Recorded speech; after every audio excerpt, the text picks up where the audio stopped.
Shalom. Matius pasal 6 ayat 9 sampai 10 berkata, "Karena itu berdoalah demikian, Bapa kami yang di sorga, dikuduskanlah namamu, datanglah kerajaanmu, jadilah kehendakmu di bumi seperti di sorga." Saudara, khotbah di bukit adalah bagian yang penting dalam pemberitaan Yesus mengenai kerajaan sorga. Pada bagian inilah Yesus mengajarkan bahwa Israel yang sejati adalah orang-orang yang kehidupannya sejalan dengan apa yang dijabarkan dalam khotbah di bukit. Dan doa yang Yesus ajarkan terkait erat dengan komunitas kerajaan sorga yang sedang dibangun oleh Yesus. Konsep mengenai kerajaan sorga ini sebenarnya diambil dari berbagai pengharapan dalam perjanjian lama dan Yudaisme pada masa itu.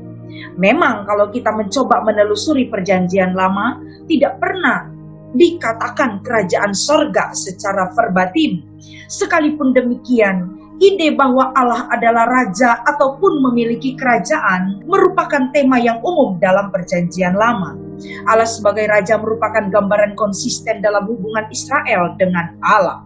Nah, hal ini ditekankan kembali dalam pengajaran Yesus tentang datangnya kerajaan Allah. Berita ini seakan membunyikan lonceng pengharapan orang Israel pada masa itu, bahwa Allah akan memulihkan kerajaan Israel. Meskipun Yesus harus mengubah paradigma mereka yang berpikir kerajaan secara politis, sedangkan konsep kerajaan yang diberitakan Yesus adalah pemulihan secara spiritual. Namun demikian, bahwasanya orang Israel tidak kehilangan pengharapan akan pemulihan bangsanya tercermin dari doa mereka.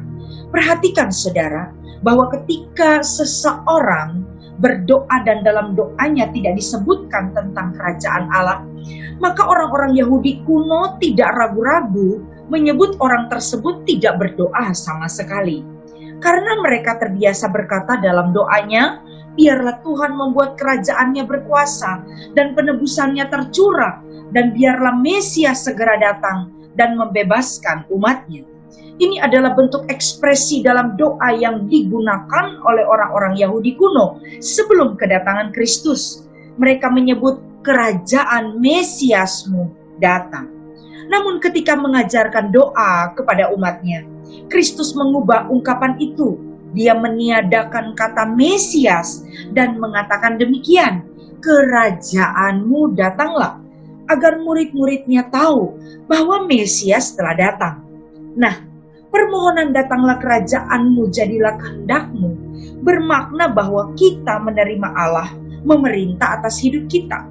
Makanya seorang penafsir berkata, kalau kita mengatakan dalam doa "datanglah kerajaanmu" tapi tidak sungguh-sungguh menyerahkan diri untuk dipimpin oleh Tuhan, maka doa ini seperti sebuah ejekan kepada Tuhan. Jadi, bukan sekedar pengakuan dari mulut ketika kita berkata "datanglah kerajaanmu, jadilah kehendakmu", tapi ini merupakan penyerahan hidup. Amin.